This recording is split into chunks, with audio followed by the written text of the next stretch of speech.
Advantage of globalization.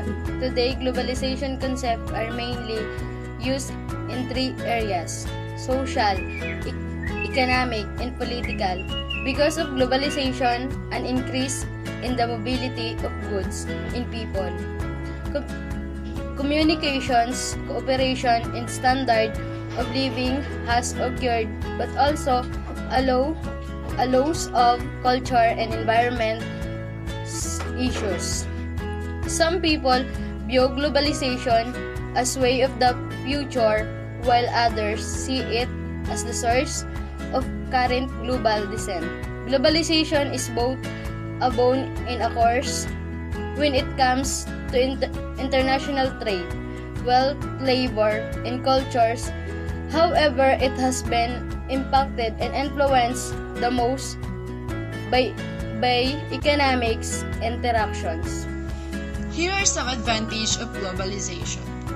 Globalization is the ability for companies, countries, and people in general to exchange information, goods, and services, as well as develop an interdependence that could result in more peaceful and cooperative world. Globalization is a contrary to a dominant society or a country with a large military to maintain its hegemonic control over weaker states or societies that attempts to enforce peace as they see it. It is essentially looking at the world we live in as a global village where we are all depend on each other to live the few years we may have with some respect for each other.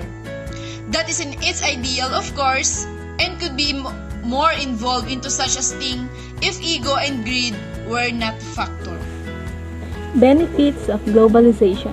Globalization impacts businesses in many different ways. Some of the benefits of globalization are: first, access to new culture. Globalization makes it easier than ever to access foreign culture in terms of food, movies, music, and art. They can easily access whenever they are. Second, the spread of technology and innovation. Many countries around the world remain constantly connected, so knowledge and technological advances travels quickly because knowledge also transfers so fast. This means that scientific advances made in Asia can be at work in the United States in a matter of days. The third one, lower cost for products. Globalization allows companies to find lower cost ways to produce their products. Lowered costs help people in both developing and already developed countries line better on less money. Fourth, access to new markets. Through the use of technology, customers and suppliers in different countries can easily and quickly access to new markets. They can access to their target as well as to have the new target easily. And the last, promote working together.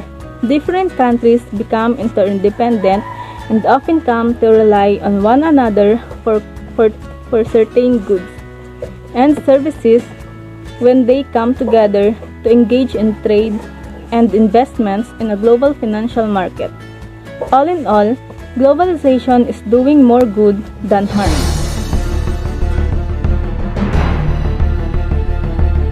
This is my report. It is all about the disadvantage of globalization. Let us talk about what are the disadvantages of globalization. First, we have growing inequality. So, growing inequality, globalization, increase inequality throughout the world of increasing specialization and trade. Although specialization and trade boost the per capita income, it may cause relative poverty. Second, increasing of the unemployment rate. Globalization can increase unemployment rate where people are getting jobs. How is it possible? Here is the explanation. Globalization demands for higher skilled work with cheaper price, but countries where institutions relatively weak are not capable of producing skilled workers. As a result, the unemployment rate is increasing in those countries. third is trade imbalance. The balance of trade refers to the balance of values between a country's export and imports, goods and services. As the result, globalization of any country can trade to any part of the globe. That is why in some cases, developing countries are so much dependent on the developed countries in terms of import goods. But their export capabilities are lower the import. The trade balance has been occurring.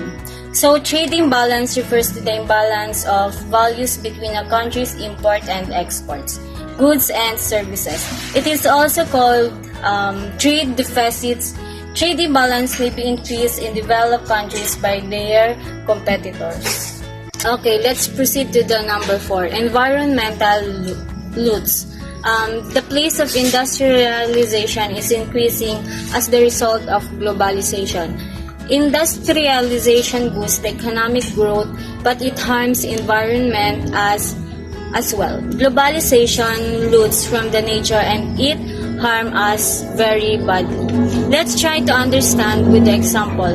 Coca-Cola is the world's leading soft drink company. This is company huge amount of water for making soft drinks. In a state of northern India, Uttar Pradesh, a Coca-Cola plant was closed by the government order because of too much usage of water claimed by local farmers.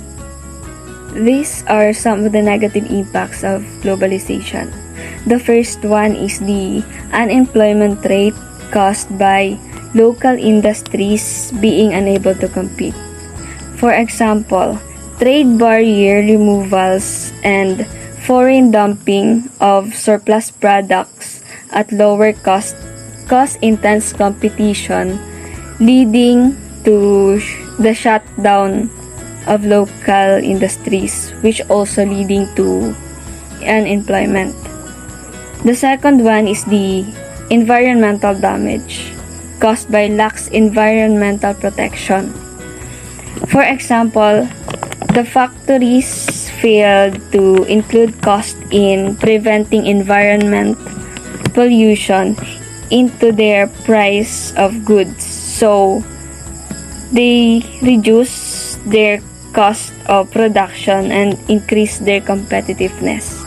This will cause an unbalanced environment, leading to climate change and major catastrophes such as flash floods and haze. The negative impact of globalization. Globalization is viewed by many threat to the world's cultural diversity. It is feared that it might drown out of local economies, traditions, and language, and simply recast the whole world in the model of capitalist North and West. An example of this is that the Hollywood film is more likely successful worldwide than one made in India and China, which also have thriving film industries. While some countries benefit from globalization, others are left behind with increasing inequality.